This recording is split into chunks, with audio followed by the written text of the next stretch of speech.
Okay, greetings, brothers and sisters. Today is Wednesday, February 11th. I just completed editing this video. I just wanted to say, that there was a copyright issue with my last video, so I said it was a member-funded video, or people would fund a video based in donations because, there were going to be no ads running on it. And I shut off the monetization stupidly because I didn't want any ads to run on it because they would go to these other NBC and this other thing, revenue sharing. But when I did that, I think I shut off the people's ability to give super chats. And again, I'm not sure how to do all that. I looked and it's turned on. People made comments about it. So anyways, there's, if people can let me know if these other videos have that function back on it, because that was a whole fucking nightmare. So, I screwed myself, but there were people who found a way to donate through PayPal and other ways, which I am grateful for, to make it so I just didn't have to make that video for free. With that being said, this video is loaded with a bunch of stuff. This is my video where I will take Thursday off. So it's got a revisit the Backstreet Boys, and that's kind of hilarious because they think they're back, and they never were. But yeah, that's coming up. And there's stuff about the royal family, and then Candace Owens and Erika Kirk thing is just getting stupid, which, stupider, I should say. Anyways, let's get into it here. Okay, greetings, brothers and sisters. Today is Tuesday, February 10th. I'm starting my video for tomorrow night, and then there'll be a day off as normal. I have a video that's sort of ready to go. NBC copyrighted an interview between Will Smith and Jimmy Fallon. I have to edit out there on my Apocalypse Now channel. All this, it's all, the drill. But I'm going to retool that video and make it a Hollywood celebrities dropping like flies to do with, whatever her name is, Catherine O'Hara. But this video is loaded. The first part is going to be about Epstein and the royal family. That Prince Andrew's going to, his life is fucked. It's already been ruined, but he's, and all these things that are going with it. The Prime Minister is under fire, may be fired, these things. I'll show you this clip I saw from CNN last night about that. And then some other things, Ghislaine Maxwell pleading the fifth, all these things, right? But one thing for sure that we know, like this is rock solid, that the Epstein files, or what was, the information, the truth about Jeffrey Epstein, that there was no people in establishment until recently, people in Congress and people in the media, like anybody in the so-called show, was pushing for these things to be investigated in a deep way. Like everyone wanted to go away when the guy, when he was Epstein with that fake suicide bullshit. Nobody spoke out about it. Maybe some fringe people on the right, like Marjorie Taylor Greene, some people like that, who now, of course, have been excommunicated from the Republican Party and Trump, right? But all the people that were Trumpers, all the right-wing people, all the left-wing people, all the Democrats, nobody wanted this story to come out. Nobody wanted to come out. And so there's only one possible reason for this. It's a two-parter, but it's one reason. The first biggest reason is this.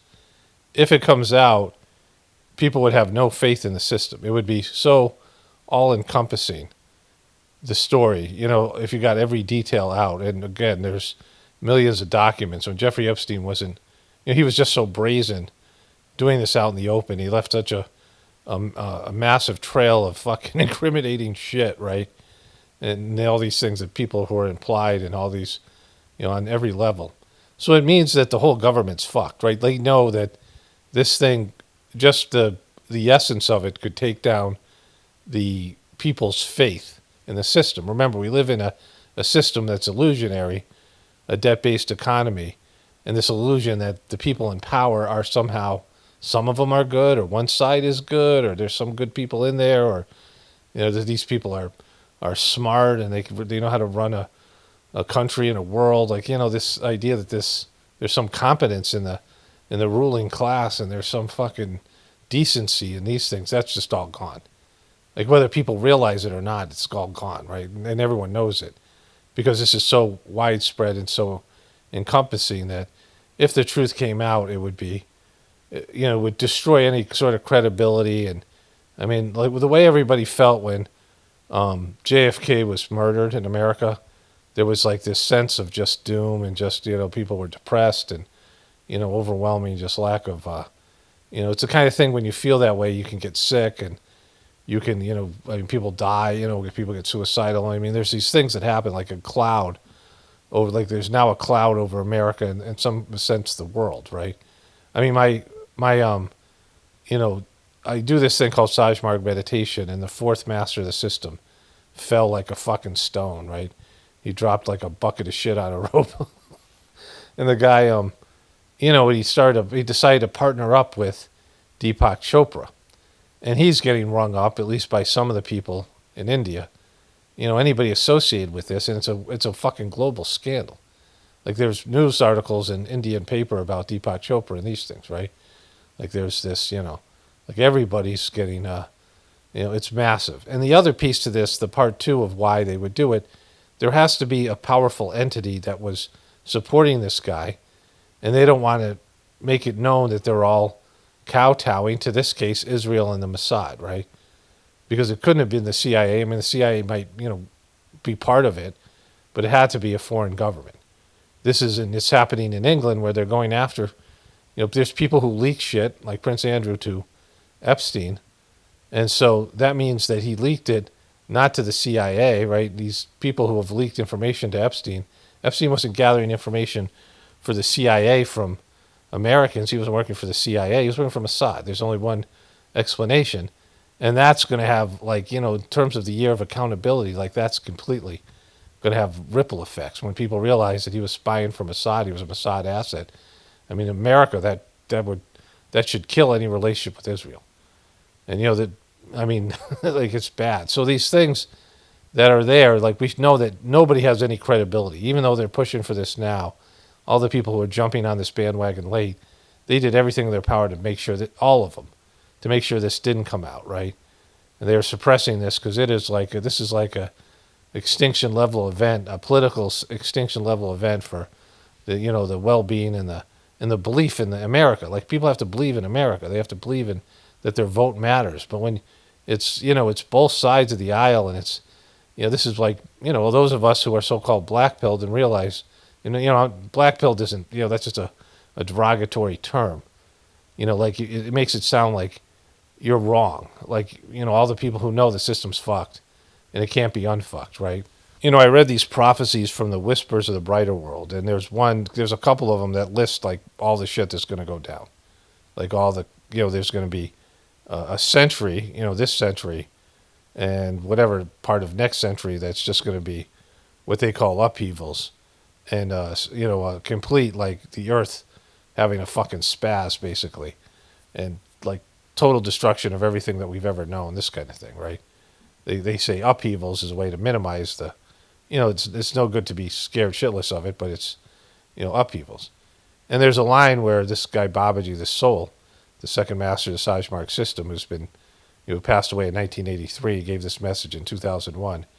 He said, you cannot stop time, time, nor can you modify the current system in place. You can't stop time. You can't stop this from happening. And you can't modify the system that that we all are, 100% dependent on. You can't change it. You can't change it, and you can't stop it. And so, and when I read that, I'm like, yeah, of course, that's just how it feels, right? Like there's nothing you can do about it, but prepare yourself for what is, accept it, be grateful for it, because it's taking down a demonic system, and help rebuild something better on the other side for whatever people that are left, right? That's all we can do. And so, this is the year of accountability. It's starting to happen. Like this is, where the rubber meets the road. And so I'll, comment more about this throughout, but let's get into the first piece here from CNN and about the royal family. Some of this stuff I'm going to repeat throughout, but it just needs to be repeated. It needs repetition because, people have a hard time understanding the gravity of what's happening here. King Charles signalling his readiness to cooperate with UK police in any investigation into his brother Andrew.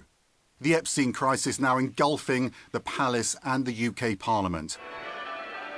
UK police are, quote, assessing reports that former Prince Andrew shared confidential information with convicted sex offender Jeffrey Epstein. Emails suggest that Andrew Mountbatten Windsor, in his previous role as trade envoy, sent Epstein reports in 2010 containing briefings on official government visits to Asia and investment opportunities. I just turned this on. My wife and I were about to eat dinner, and I turned this on, and I was waiting for her, and then this was a report that Jake Tapper put out. Now, the first part that he had looked interesting as well. It was, maybe, I don't know, interesting. But again, this is where CNN and MS Now can do real news because there's real news. They don't have to make shit up, right?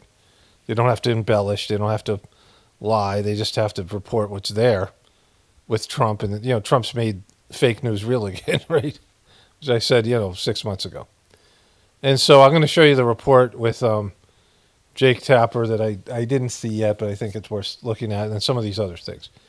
But the first part to know here is that he was blackmailing people for secrets. Not only this guy, but the ambassador to the U.S., which we'll get to in a moment. And so there's numerous people here that are showing out to be compromised. And it's enough of a compromise that King Charles is like, fuck you to Andrew. So remember when this report first came out, and then Andrew had to pay $12 million to Virginia Giuffre. And, it looked like he was going to be fucked. And his mom was still alive, and I guess he was her favorite, some bullshit like that. I don't know. This is the story. And right then, everybody set in on Meghan Markle's. Like, Meghan Markle's became, not that she isn't shitty, she is.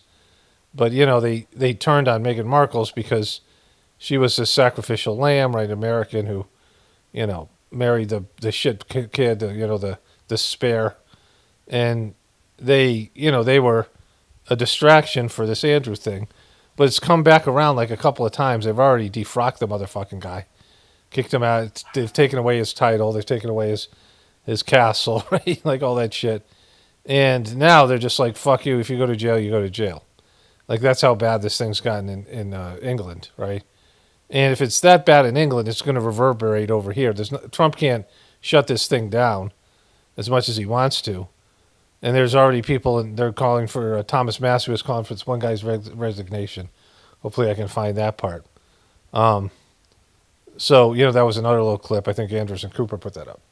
But, it's out there for anybody. It's just this clip of Thomas Massey saying that, not only should we investigate, but this guy should just resign.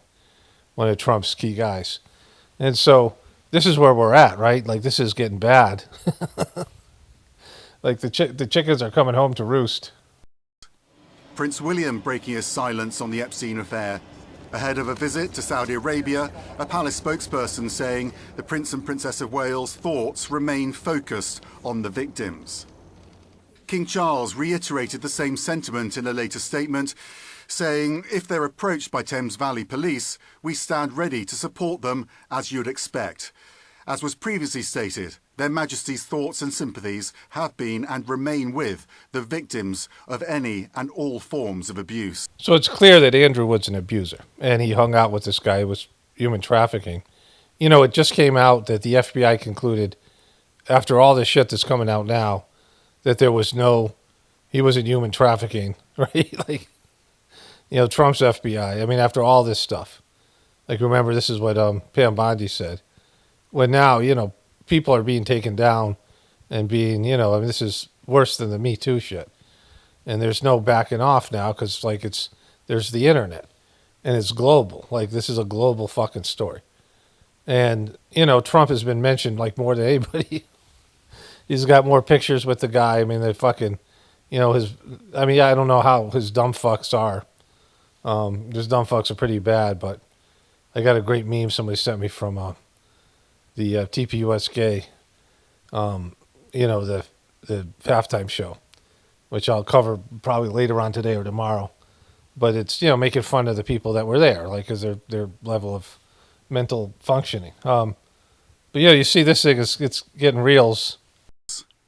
Andrew was stripped of his royal titles and ordered to leave his royal residence last year due to his ties to the late sex offender Epstein.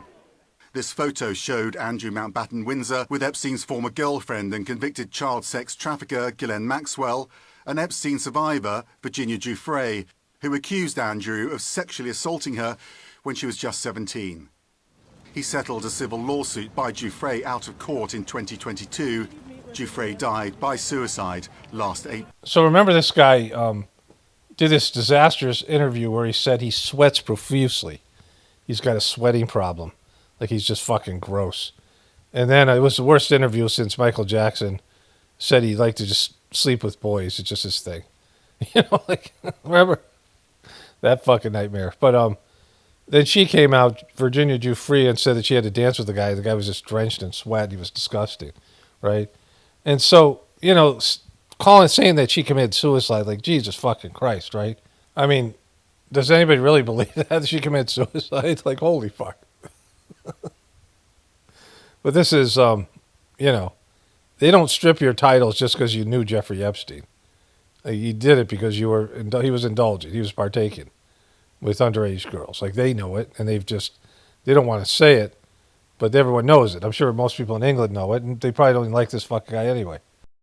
On January 30th, the latest tranche of Epstein documents had 3 undated photos showing Andrew kneeling over what appears to be a woman or girl whose face has been redacted, lying fully clothed and supine on the floor. Andrew's previously denied any wrongdoing. He lied about that. UK Premier Keir Starmer facing his own storm over his decision to appoint Peter Mandelson as ambassador to the US in 2024, despite knowing about his ties to the late child sex trafficker. Documents reveal that Mandelson too shared confidential information with Epstein. To learn that there was a cabinet minister leaking sensitive information at the height of the response to the 2008 crash is beyond infuriating. And I am as angry as the public and any member of this House. Mandelson betrayed our country, our Parliament, and my party. Mandelson resigned from the ruling Labour Party and the House of Lords and is under police investigation. Calls for Starmer to step down have grown following the resignations of his top 2 aides, including his long-serving Chief of Staff who stepped down on Sunday. That's why the distraction needs to end and the leadership in Downing Street has to change. The more we see of the Epstein files, the deeper it plunges the British establishment into crisis. So the British Prime Minister stuck this guy into to be ambassador to the U.S., and he wouldn't have done that, and knowing that this guy had leaked stuff, whatever the stuff that's come out, but he didn't do it because this guy was leaking to the CIA. He was leaking to Mossad, right? Like if he was taking information, they're basically saying he was guilty of treason. That means he was taking information, giving it to Epstein, so Epstein could use it to invest. Come on, he had to be Mossad. Like this all points to Mossad, and that they were, And again, this guy sounds like he has is a Jewish last name, whatever his name was. He's a Jewish guy, Peter Mandelson. I just looked it up. And so, like, that's fucked. Like, this proves, what more do you need to know that say that this has got to be Mossad? Like, was Jeffrey Epstein just blackmailing people for his own? Everyone knows he has ties to Mossad. It's been proven, talked about, like, there's all these links. And that he didn't make his money on his own. He's a dumb fuck. He wasn't good at business. He was like he taught young girls. He was like a fucking high school teacher that became a fucking billionaire. Like, he didn't have money to start with. And so he was propped up in some way, and there had to be somebody who propped him up, and it would be if he's spying on powerful people, then it's some kind of foreign spy agency, right? The CIA didn't prop him up, right? Like fucking Britain didn't prop him up, and so it's Mossad, and that's where he has connections to. And these people are all getting outed one way or another. Of course, they can't tell the truth. That'd be devastating because then they'd all have to say Israel's been fucking us over, right? Like that's what we're playing with here, right? That's what they're, that's where all these roads lead. Trump's Commerce Secretary Howard Lutnick said that he and his wife decided around 2005 to cut ties with Jeffrey Epstein. But the latest release shows that there was some correspondence after that, even after Epstein pleaded guilty to sex crimes in 2008. What questions do you have about Lutnick's ties to Epstein, and should he come before Congress and testify? No, he should just resign.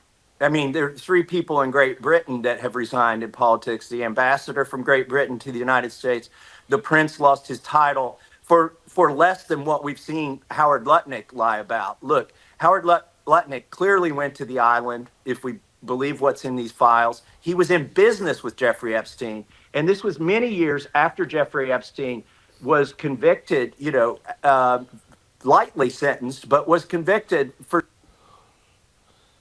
sexual crimes.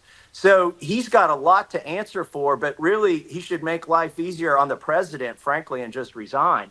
But the president's fucked. Like, again, like, how does Trump not, like, have, some accountability for a guy in his cabinet? Trump will back him till he has to throw him under the bus. But either way, like, how does Trump have people, the ambassador from he's in the Oval Office from the UK, it was an Epstein guy, and Lutnick is an Epstein guy, and all these other people coming forward to be Epstein people, and all these pieces of shit who, like Kash Patel and the rest of these people are like, oh, we got to get these files out before the election, and then, oh, there's nothing in here, right? Well, it means that they're protecting not only Trump, but all of his cronies. I mean, this is so fucked. Like, people don't understand how bad this is because people have just been beaten down by corruption. But, when everyone becomes cynical, then nobody believes in the American bullshit anymore. And that's what's happened. Like, you can say it's all the left's fault or all the right fault, so it's Trump's fault or it's Biden's fault or, the liberals or the conservatives and, dumb fucks who do shit like that. But at some point, you got to realize the whole system's fucked and everybody who is in it's fucked and we're all fucked, right? We're worse than we should be and we're going in the wrong fucking direction.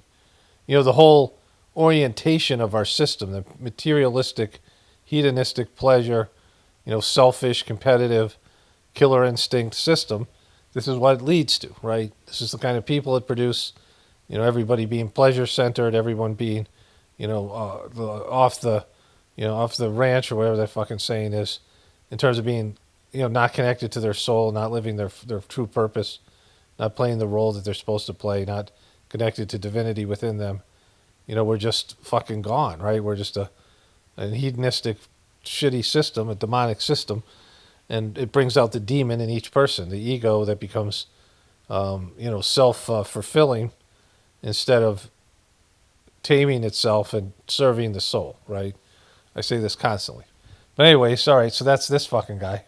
So here's Howard Lutnick. Why did the Epstein files show you coordinating a meeting and planning a visit with Jeffrey Epstein on his private island in December 2012? Thank you for the question. I'm glad to be here to make it clear that you're a complete scumbag and pedo and fucking degenerate creep. Is that what you're gonna say here? Who's got that? What's those betting things? Whatever those things, sports books. Can you bet on what Lutnick is going to say here? That I met Jeffrey Epstein when I moved to a house next door to him in New York.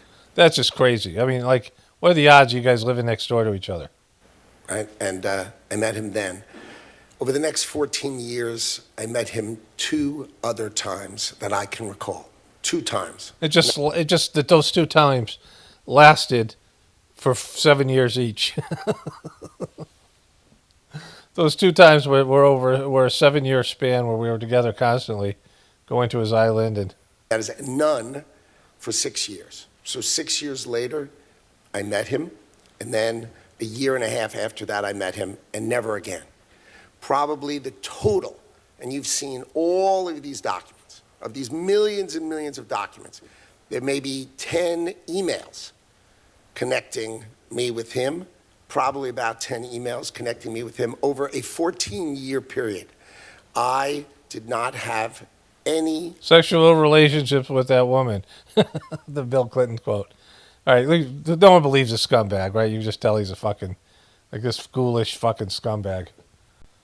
So here, unredacted records, unredacted about convicted sex offender Jeffrey Epstein, available for certain members of Congress to view today. Here's what Representatives Thomas Massey and Ro Khanna said they saw just moments ago. Take a listen. What I saw that bothered me were the names of at least 6 men that have been redacted that are likely incriminated by their inclusion in these files. Our bigger concern is that there's still a lot that's redacted, even in what we're seeing. Here now joining us, Democratic Congressman Jared Moskowitz of Florida. Jared Moskowitz. You got Moskowitz here. Dramatic over-redaction. It looks like intentionally so. And then documents that are still redacted. And when we asked why these were redacted, that's because they were submitted into this electronic system redacted. And the people that were at our disposal to ask those questions did not know why they were still redacted, Jake. It's too much redacting. Stop redacting over there. You guys are fucking redacting too much. You guys are chronic redactors. Let's move forward. They refer to them as, we're dropping the child off. I mean, it's really gross, Jake, on how these people are talking about this stuff in text message and email. I think the American people need to see it and understand that this is a worldwide You got to trust Jared Moskowitz. network that Jeffrey Epstein was running. Ask her about Mossad. Today, Ghislaine Maxwell's attorney said she's prepared to speak fully and honestly. She took the fifth with the House Oversight Committee earlier. But she said she'll speak fully and honestly, but only if given clemency by President Trump. And her attorney, essentially at the same time, was saying, hey, Ghislaine Maxwell's the only person who could clear President Trump and President Clinton and say they're innocent of wrongdoing. Some people might see that as a quid pro quo. What was your reaction? That's exactly what it is, Jake. First of all, why was she moved from the maximum security prison? Okay, we get all that shit, right? Here. Today, she invoked her Fifth Amendment right multiple times and also promised to clear President Trump's name in exchange for clemency. I'm wondering what your takeaway was from that and the whole deposition itself. Okay, so that all happened. Let's get to her taking the fifth here. My wife just texted me I might want to look at the lyrics of the Bad Bunny song he sang at the Super Bowl. There's a lot of fucked up shit in it. So there's that. I don't know if I'm going to do that in this video, but we'll see. Ms. Maxwell, were you a close friend and confidant of Jeffrey Epstein? I would like to answer your question, but on the advice of counsel, I respectfully decline to answer this question and any related questions. My habeas petition is pending in the Southern District of New York. I therefore invoke my right to silence under the Fifth Amendment to the U.S. Constitution. Okay, is she a American citizen? Because she speaks with a British accent. The guy, there's a movie about Tetris, the game Tetris, and the guy who got the game, it was a Russian game. And the guy who created Tetris, was he an American guy or English guy? I forget what it was. But he was fighting with her dad for rights to Tetris, right? There's a whole thing. Like, he got into this stuff. He was like bankrupt and the fucking, he was a big businessman, but some kind of shit like that. Interesting movie. I'm not sure where it is. Maybe Apple TV.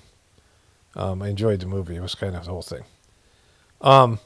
But she was, she grew up in England, and there's ties to Mossad and her family, all that shit, right? That we know about. But how can she take the fifth if she's not a U.S. citizen? I mean, that's what the court provides, but she's not entitled to U.S. citizens' rights. Maybe she is a U.S. citizen because she lived here with Jeffrey Epstein. But that's like fucked in itself. But the bigger part here is when she was interviewed by Trump's lawyer, Trump's personal lawyer, he defended Trump in various cases. These slander cases that he had, liable cases that he had, multiple cases he had during the Biden administration. And then he became, whatever he is, the assistant attorney general. And he went in there and she just gave Trump everything that she could. And Trump bumped her up to a minimum, even more minimum security country club like prison. And so that should discredit all of it because she said there was no crimes, there was no any of these things. Like, she lied about all that shit in that interview, and that interview should be 100% discredited because now she's pleading the fifth, which means there was crimes. But there's so lack of consciousness and everything's become so degraded that just slips by the wayside. But like I said, this is a year of accountability. Like, it's going to happen. Shit's going to go down much bigger than this. Like, in terms of just all of us, right? Like, real destruction, real fucking consequences to years and years of decadent, demonic behavior. Like, these things always come back around.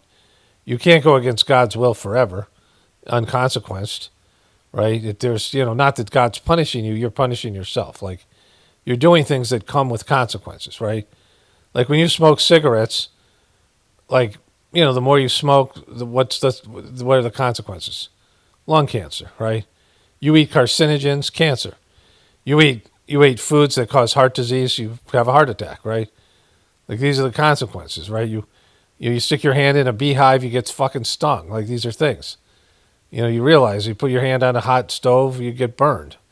Like, these are things. Not that God's punishing you. You learn that when you make choices, there are outcomes to those choices.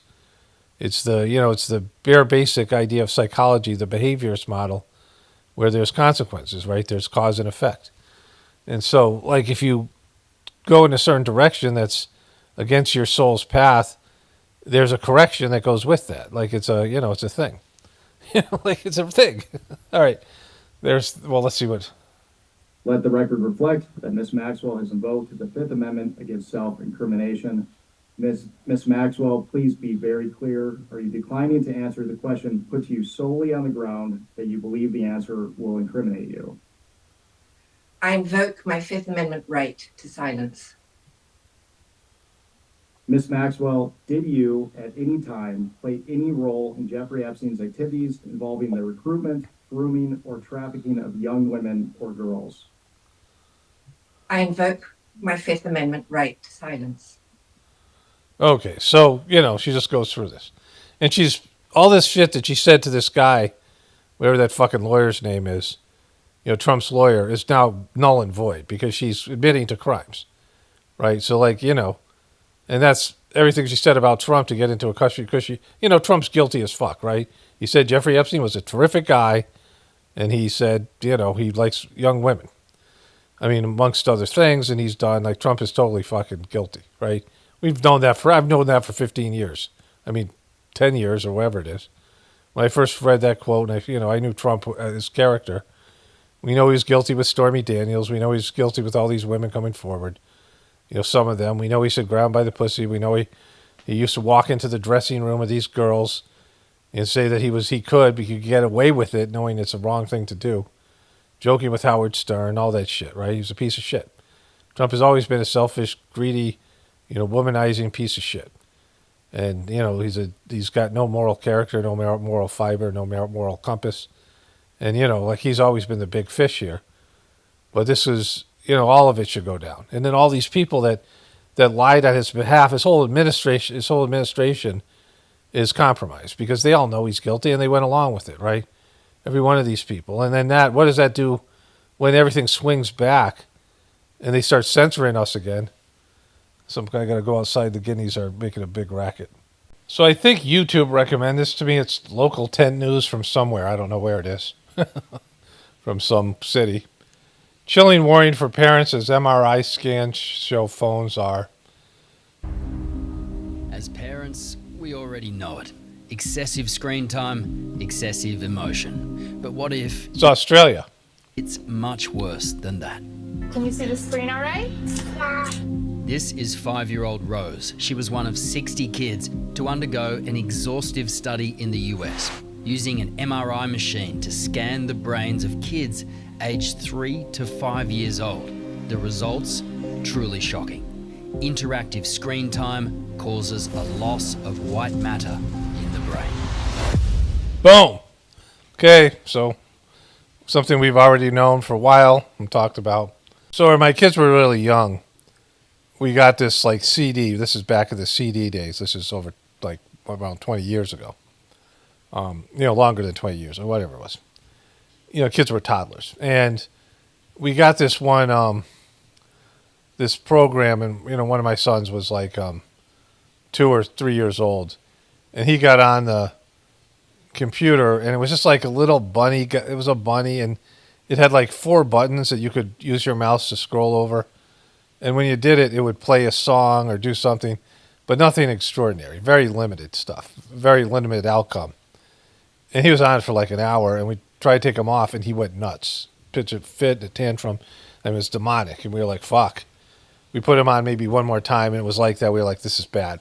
I put it away, and then my other son, some years later, I had forgotten, whatever it was. Like, I thought it was maybe just the first kid, right?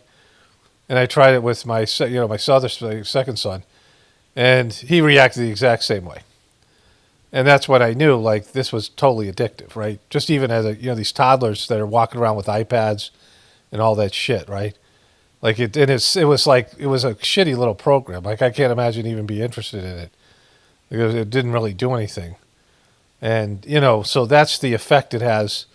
You see on toddlers, it's more disguised in older kids and adults, but it's there for everyone. Like, they're not going to have tantrums, but the addiction is even stronger. We know about that, right? Screens are addictive, and anything that's addictive changes your brain structure, and not in a good way, right? So this is, never mind about Wi-Fi and the rest of that shit. And so I should also say that my kids weren't on devices. We didn't let them have cell phones. We had one shared computer for 4 kids, and they used it for homeschooling, and it became a problem. Like all the things that other kids go through just with that one computer. And it was in an open area where there was, my 2 daughters slept in one room and my 2 sons slept in the other room. And in the middle there was a hallway and the computer was there. And, it became a whole issue, like all the things that computers represent. But we didn't let them play video games and we didn't let them have cell phones. But then when my, marriage fell apart, it was shitty for years. It wasn't, when it came to an end and we were living in India and all the kids in India had devices, I knew it was something that I was going to have to let my kids do. They're between like 10 and 17 years old. Not 10, they were between like, I guess 12 and 17 years old. 4 kids. And it was always, it became a problem just like all the other kids. I mean, and they were, they didn't grow up with it, but it's still a problem. I knew if I didn't let them have it, it would, as soon as they were 18, they would get into it, in a way that would be unhealthy, right? Because if you take something away from your kids and make it taboo, then the kids cherish it, and then they're even into it more when they're adults, right? So you have to, you can't prevent something whenever all the other kids are doing it, right? When all the other kids have access to that, and they were going to get access to it anyway. They're going to play video games or be on their friends' phones. I mean, it's just going to happen because it's inevitable. And so, you can't stop this dilemma, and that's why any report like this or any of these things falls on deaf ears because no one's giving up their fucking cell phones or the video games. And we can take it away from your kids for whatever period of time. But I mean, they're going to become adults at some point, and they're going to do it anyway because that's how kids are, and that's the nature of the beast. It's 50 degrees outside. My wife and I, we have these snowsuits my wife got us years ago, and they're just great. And I can wear shorts and whatever I'm wearing in the house and just put on the snowsuit and be fine. And we were wearing it. I was so hot. Then I just went outside because the guineas were, yelling. And it's sunny out and 50 degrees with no wind. And it's like a summer day. And I was fine. I mean, if I'd been out there for a little while longer, I would have needed a sweatshirt or something. But, I have a T-shirt and shorts. It's like, finally we've gotten a break from this, like, horrific winter. One of my viewers sent me this, so let me put the sound on.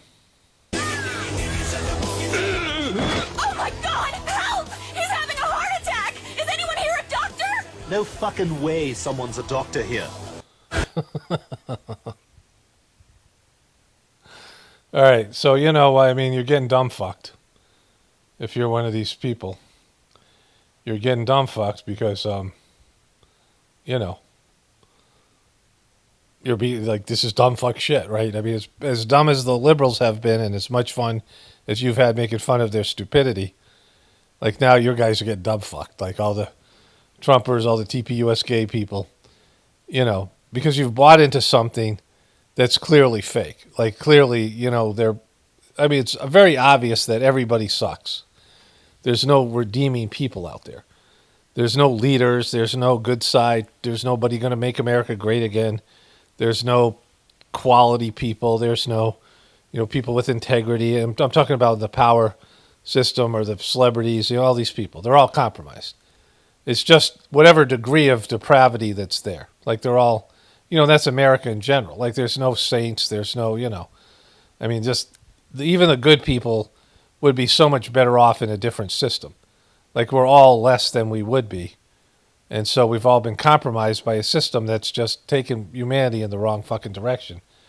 And so you're getting dumb fucked. Okay, so there is a sport now called Run Nation. And it's Australian, it looks like, or New Zealand or some shit. I don't know. One of my viewers sent me it. Like the guy was a doctor talking about how stupid slap fighting was. And then this is way worse, right? There's a slap fighting, and I get recommended these little short videos on Facebook whenever I go there. If people are slapping each other, I just can't stop clicking on it. Even though I don't want... they just stand there and they slap each other in the face. Which is, they're all going to get fucking CTE and shit like that. But these guys, boom. Smack bang! Smack bang! Oh my God! That's good, Irene! So these dumb motherfuckers are just running straight into each other with no equipment. I mean, it's like football, but even stupider. And so these are the highlights of that. These guys are out here. This guy's still fucking out. Probably dead. There's these guys. Boom. Okay. That was a rip snorter! What a hit. Like, this is fucking... Another one. Boom. They have kind of something like a football. I mean, I can't believe people are even watching this. Like, it makes me like fucking... I feel some sort of, when you see these guys do it, they're stupid and they deserve it. I'm not against depopulation, right? Like, I'm just not. Like, fucking, I used to be. But, how many people are actually living, like, anything that resembles a life where they're contributing something positive to the world? Like, even just something small. Like, it's just a bunch of dumb fucks running around consuming and shitting out fucking toxins and just doing, I don't mean just, like, biologically, physically. I mean, just putting bad shit energetically and thought-wise and just, with the Epstein files and all this bullshit, at this point, like, we're just a failed species. Like, if they wiped us all out, I'd be like, yeah, probably, it's probably for the best, right? Not that there isn't potential. There's not good people. There hasn't been saints and things. There hasn't been, everybody has moments in their life where they've been good, even the worst people, but it's just like stupidity and the fucking low brow fucking bullshit. This whole thing with Trump calling the Obamas monkeys. Remember that thing that happened like a week ago? But technically, in terms of if you're a left-wing person, you believe in Darwin and you believe in evolution, and if you're a scientific person, we're part of the ape family, right? That we're only 2% difference between us and chimpanzees, and slightly more between us and orangutans and gorillas and gibbons and Semang apes, right? These tailless monkeys. That apes are tailless monkeys that don't have tails. We're only slightly different than they are, right? They're our closest living relative. And, we're just monkeys with fucking guns and technological, hairless monkeys, right?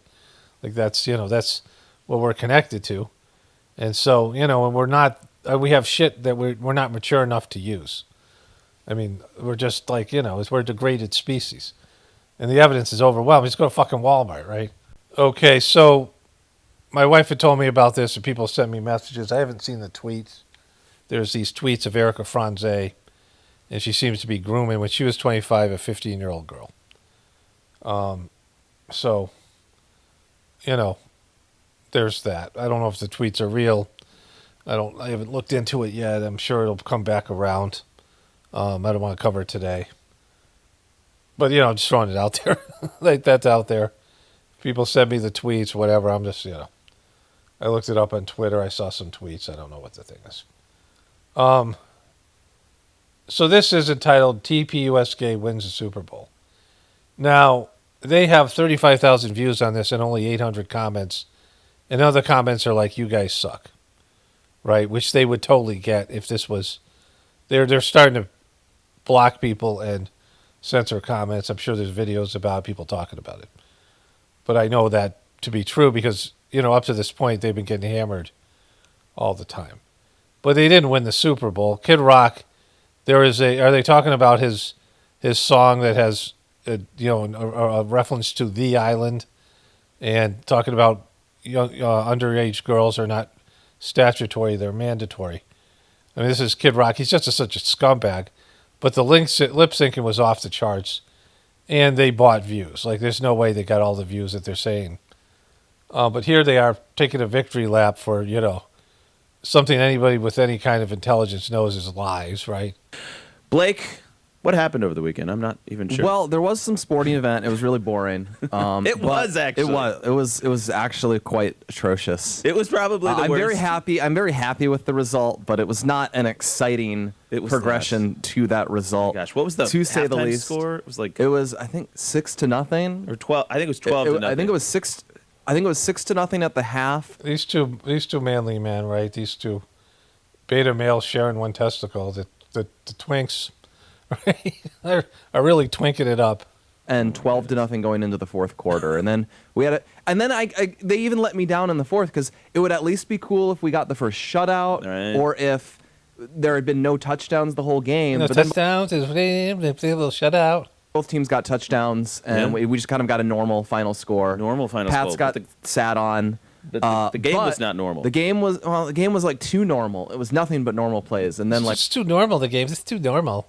One fumble return touchdown. That was okay. You think of like the great Super Bowls of all time, like Okay, talk about the thing one here. Here it is. Yeah, the other one. So yeah, we had a massive night last night, folks. I would be lying if I told you I expected it to go that big. Mm-hmm. But it went huge. And so huge shout out to Real America's Voice and Rob and Parker Sig. There it is. Yeah, that's a graphic from this morning's Fox and Friends, I believe. That was 10 million concurrents. I think we actually had more than 10 million concurrents. That's just social media. Just social media. So that's not including anybody that was brought, Okay, I don't believe they got 10 million views, but great if they did. Not great because that means there's 10 million dumb fucks out there. Anybody who viewed that shit, right, is a dumb... Because you could spend your time doing anything. You don't have to watch Kid Rock. They talked about this halftime show forever on Facebook. Like, it was right after Charlie died, and I clicked on one of them, and they're saying Adam Sandler was going to host it. It's only like, 20 minutes long, or whatever period of time the halftime is, 25 minutes. I mean, they don't have a time to push a lot of shit in there. But it was bad. Like, it was fucking bad. Speaking of pushing shit in, the Twinks, sorry. So, anyways, there's that. But I saw that Candace Owens, and I post migraine today. I feel pretty good. Like, I always feel really good after a migraine. Because the serotonin level goes down and then it pops back up, like to a higher level. And I'm in a good mood. Beautiful day out. But I'm, a little bit sensitive to, it could kick back in. So I'm going to take a cold bath here in a bit and go out and walk with my dogs. Beautiful day out. But maybe I'll find something to do outside that's, some kind of thing. I actually I know what I'm going to do. There's some trees that are hanging down. I just got one of those. Anyway, doesn't matter. But Candace Owens did a whole video on this, the half-dime Super Bowl show versus TPUSK. And I don't know if I'm going to watch her video. I don't think I am. But, the bottom line is you don't have to watch either. It's not like an either-or choice. It's just a waste of time. I mean, you don't have to watch the Super Bowl. And you can if you want. You can, whatever. Like I was going to shit on the commercials. There's one commercial I want to go back to, which I'm going to do that again, the T-Mobile one. The Backstreet Boys thing, because I want to revisit that. In fact, I'm going to do that here next. But, there's nothing there, right? There's nothing fucking there. It doesn't and And if they did get that many dumb fucks to watch this, this is a bad sign for America. Again, it's time. It's time that you got to get rid of, like, not we have to, but there has to be, like, I don't want to be in charge of getting rid of dumb fucks, but it has to happen, right? That comedian, Chris Porter, he has a great, one of the good stand-up bit where he's talking about, it's time. We don't have to actually kill stupid people, but we can start taking safety signs off of shit, right? Like, where you don't say don't drink gasoline, right? If people are going to do that, you got to let them, like this kind of thing. And so, but there needs to be like a thinning of the herd. Like, it's just there's too much, really, just low consciousness. Like what you need is humanity has to go up, and you can't have all these people at the bottom holding you back.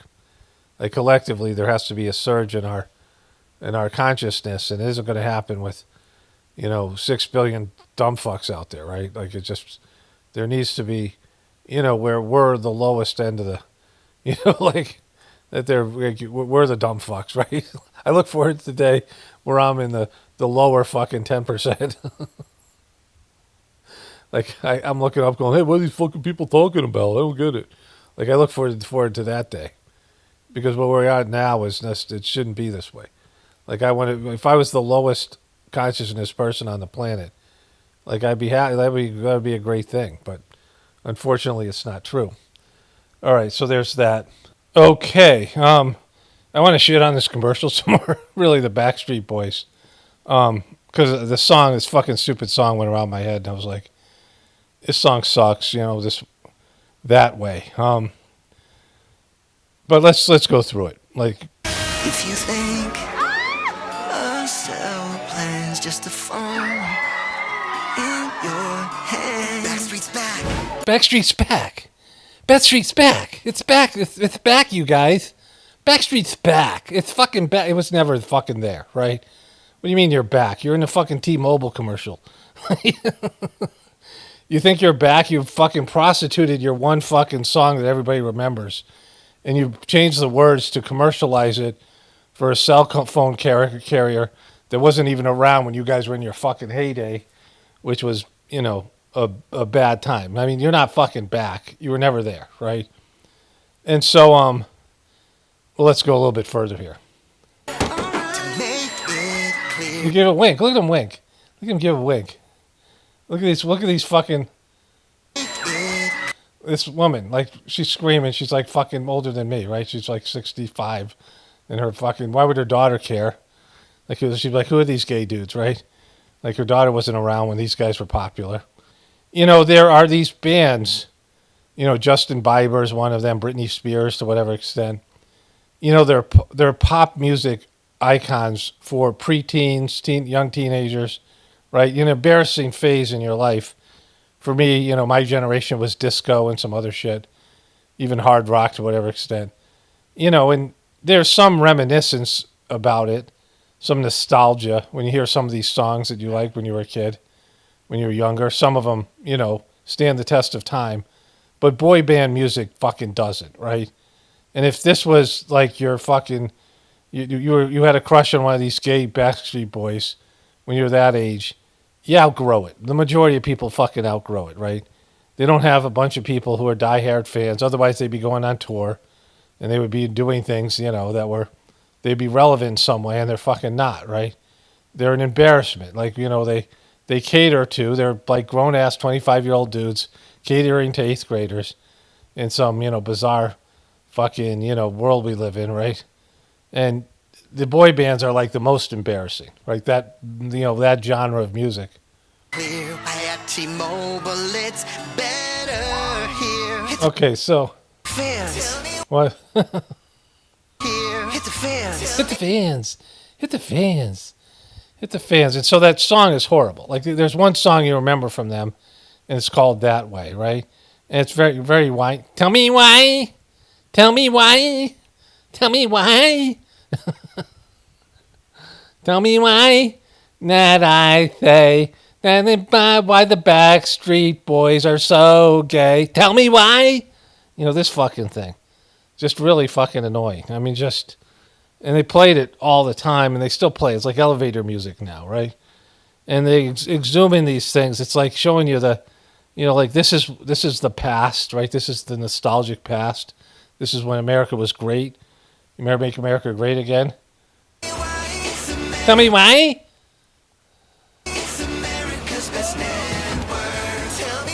Tell me why.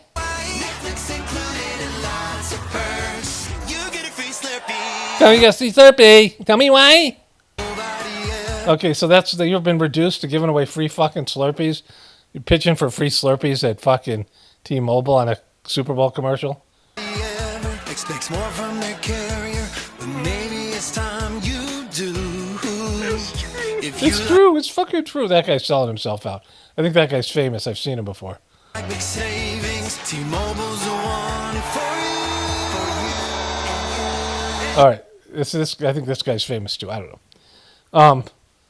This fucking guy, it's lost a ton of weight, and he's obviously taken in the ass. Right? Nick Carter's brother, or whatever. He's Nick Carter. The other guy is his brother. The one who's dead. All right, so like this just is. I mean, it shows you like the end is nigh, right? When this is what they're exhuming, it's not like the Beatles or something like that. The Beatles put out quality music, not in the beginning. Their pop music in the beginning sucked. Their old stuff, but as they grew as a band, and they put out quality shit, that stands to some extent the test of time, but not these fucking guys. All right, so this is the Backstreet Boys. Okay, I'll probably add some more stuff tomorrow. I have at least one or two comments to read at the end of this thing.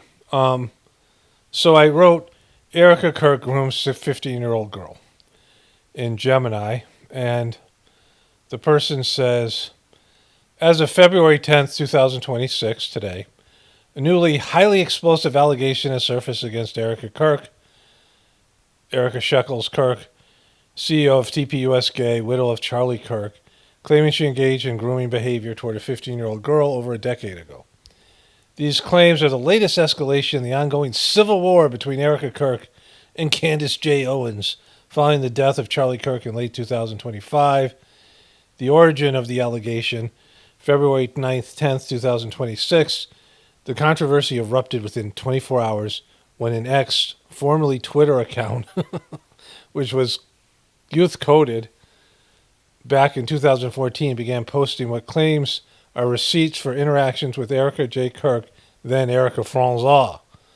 The content, the user shared screenshots of alleged text messages and DMs purportedly from Erika Kirk. The message report includes sexual references and discussions of gifts being sent to a minor. The timeline, the messages are dated 2014, a time when Erika would have been in her early 20s and the alleged victim was 15. The accusation, online critics and whistleblower supporters led by accounts aligned with Mitch Snow and Candace Owens have labeled this as evidence of grooming. Mitch Snow. The allegation is being heavily amplified by the camp supporting Mitch Snow, who previously accused Erika of being involved in the deep state meeting at Fort Huachuca. There's no fucking deep state meeting. It was that he saw her there, which Mitch Snow is totally not credible. So if you're going to link this to Mitch Snow, it should be going down in flames. The narrative. Supporters of the claim argue that the 2014 message prove a pattern of predatory behavior or character instability. The counter-argument, TPUS Gay officials and Erika's alleged team have dismissed the screenshots as digitally manufactured hit pieces designed to distract from the official investigation into Charlie Kirk's assassination. How's it distracting from that when they've already got the fucking dude, right? And they're waiting on trial. The point to the fact that these leaks appeared only after Mitch Snow's own credibility was attacked via the Hammer video. Current status of verification as today, no mainstream news outlets or law enforcement agency has verified the authenticity of the screenshots. Forensic questions, digital experts have noted that the 2014 era interface shown in the screenshots has several inconsistencies with how the ex-Twitter app actually functioned at the time. Erika Kirk's response. Erika has not directly addressed the grooming specific claim today, though she did post a cryptic message on Instagram this morning saying, "The enemy only attacks those who are a threat to their lies. Stay focused." Oh, we got to check that out. Details of the allegation: accuser, anonymous, semi-anonymous ex-user from 2014, alleged victim, a 15-year-old at the time, screenshots, text, DMs, mentions of gifts, evidence provided, defense, claim AI generate forgery and character assassination, part of the broader Mitch Snow versus Kirk family feud. I don't even know how Mitch Snow is feuding. He's disappeared because he's this is the key thing here coming up. Because these allegations involve a minor, historically are part of a active, highly litigious media battle, they're currently categorized as unverified rumors rather than confirmed legal facts. Would you like to track any updates from Candace Owens' show tonight to see if she intends to interview the person behind the 2014 receipts? That's my favorite part right here. Wonderful. And so, Miss Erika J. Kirk, did she post this today? Is this it here? Is this from today? This is 1 week ago. So I don't know what her Instagram is. Didn't she say she posted this on Instagram? Maybe she did a story. Is that how you do it? You click on her thing. So I don't know. There's no link to her Twitter account.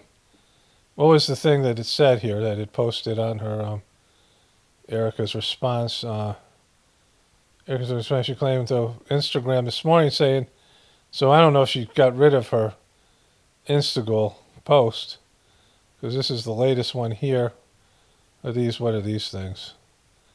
Is something. Yeah, this is old. So I don't know what the fuck is going on here. This is from 1 week ago, so she either deleted that or some other bullshit. All right, so that's fine. we're all set. She posted that on January, the last week in January. So she's been hiding, social media wise and every other ways. So I don't know if that made a mistake by saying that. It sounds like Erika. Let me switch over to a voiceover here. So I'm a very practical person. And as much as I believe that the people that run the system are fairly incompetent, I don't believe that they're this incompetent, right? I mean, they can't be this incompetent. The system would have collapsed already. And what I'm talking about here is, there was somebody sent me a video today of a person, like their face was blocked out and their voice was disguised. And the poor person was basically saying that within weeks of Charlie's death, Erika Kirk's past came up so much so that the CPS came in and took her kids. And so, that seems not likely, because if Erika is responsible or complicit in Charlie's death and she's a part of some deep state, again, I don't like the word deep state because, whatever, she's part of some CIA mind control programming type situation. She was Charlie's handler. She's one of these she's what do they call it? Compromised, or, whatever the word is for that. She's a part of it. Like she's a part of which she would have to be. Then CPS would never go take her kids. The government isn't trying to take down Erika Kirk. It was a liberal government maybe, but that's not what Arizona is. And I don't think that I don't think this is a real thing. And we haven't heard about it. Why haven't we heard about it? Right? Why isn't the media, if this was happening, the liberal media be all over it, right? If Erika Kirk's kids were taken away, the liberal media would definitely cover that. Why wouldn't they cover that? What would be their incentive not to cover it? If they're not going to cover it, then CPS would be told to stand down, right? Like if she had the kind of power, if Erika Kirk is connected so much so that the liberal media wouldn't report on her kids getting taken away, then they wouldn't, they have enough power over CPS and these governmental institutions. So there's things like that just don't make sense, right? They're just not logical. And so these tweets are not logical. because unless they want this to just go down some, some nightmare scenario where they're just exposing Erika Kirk more and more, because the more that they expose Erika Kirk, I'm talking about like the so-called deep state, the more that they put her out there as some sacrificial lamb to be demonized by, the right wing more than anybody else, right? Her former fans and Charlie Kirk people and Candace Owens, led by Candace Owens, the more that the official story lacks credibility. The more the Tyler Robinson story is going to, if they say, hey, Erika Kirk's a lying piece of shit and she's obviously a part of some deep state type of situation, then everything that she is behind, including the assassination, official story assassination narrative, and the rest of the things that she backs will implode, right? And so will TPUSK. So, do they really want that, right? Does Israel want that? Of course not. Israel doesn't want that. They don't have much going for them, right, in terms of, now they're going to get Epsteined and, all that stuff. And, so I don't believe that they're trying to make this thing go the way it's going for Erika. I'm sure that Candace Owens is controlled in some way, but not to that extent, right? To where they're going to bury Erika Kirk, or they're not going to validate Candace Owens' bullshit, when she's had her Mitch Snow problem. It just shows you how bad everybody sucks, right? This also could be cover if it's exposed, if Candace Owens goes out another limb and turns out these messages are fake. Again, I don't know. It's just always, these things are just riddled with back and forth and, all this type of stuff. Just bringing, discrediting both sides. And people being on both sides, ignoring when their side gets discredited. And so, there's all that. I saw there's a video I'll probably cover tomorrow and put it in here, maybe after this voiceover of, I'll definitely probably try to do that. But Chris Cuomo's had Andrew Kovet debating Geraldo Rivera about the big bad bunny, gay bunny halftime show. So there's all that shit, right? So we have all that going on. So let me wrap this one up here. I want to say one more thing about this. I dislike them, and they're both so annoying. I know them in other forms, like people like them. There's these various personality configurations that are out there you're going to run into. You're going to run into various people in your life, and if you're, aware and awake and you're sort of observant, you'll see that these people have very similar personality types, and you'll get to be able to, see them and very, very early on. Because Erika Kirk and my ex share a lot. They look sort of, they have some big faced, type of situation. There's some similarities in their, the way that they act. They're both Scorpio women, which is a whole thing, which my ex would say constantly that how lucky I was to be married to a Scorpio woman. And, I would say avoid them. If she's again, some of you out here, I'm sure there's some women who are Scorpio listening to this. And I don't know about you, right? Not everyone's going to be the same. But she was a nightmare. But she would do this thing where she would get really close to you, often at an angle towards the side. She would be inches away. And, you can't really see a person. She wouldn't be how, if you were, you see kids fighting back in the old days. I don't know if it happens now. And you'd be driving down to the, some long trip, and there'd be a brother and sister in the back seat, and one of them would be teasing the other one, and they'd be like, don't touch your brother or sister, it's bothering me. And so your parents would say, don't touch them, and one of the kids would hold their finger within millimeters from the other person, saying, I'm not touching you, right? That kind of thing. And that's how my ex would get so close that it was, you'd have to take a step back or more, 2 steps, because it's hard to see the person. It's just, it was weirdly close, right?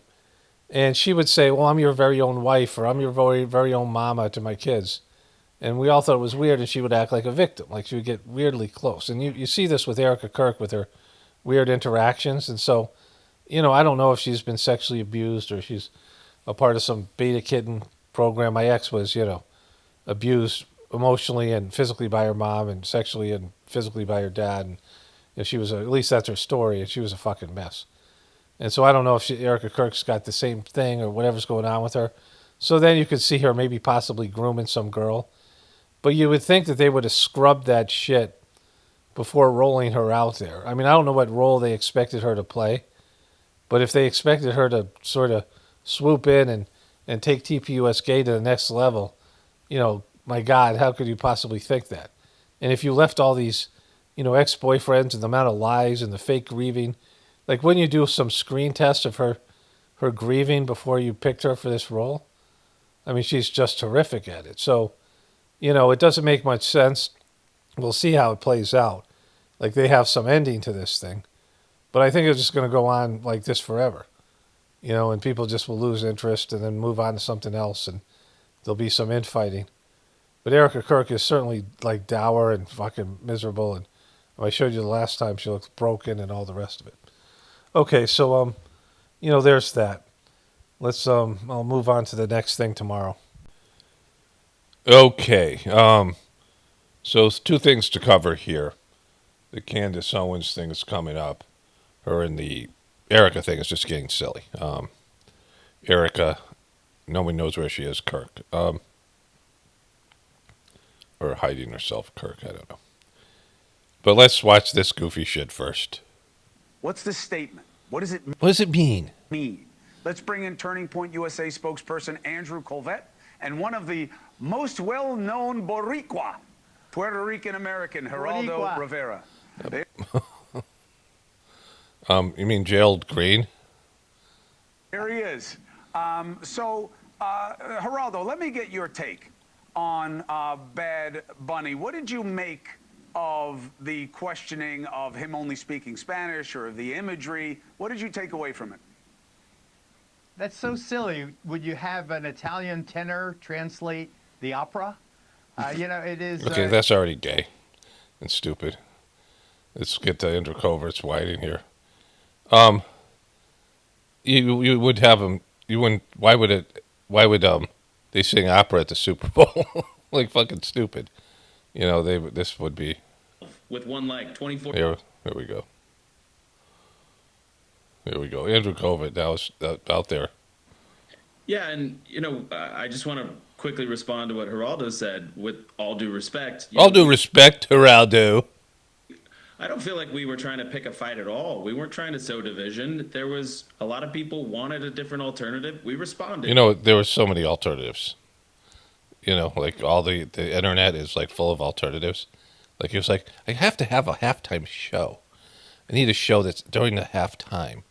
I need a show that I watch during the halftime of the Super Bowl. It has to be some bad singing has-been, or I won't have a complete Super Bowl. But I can't watch this guy in Spanish.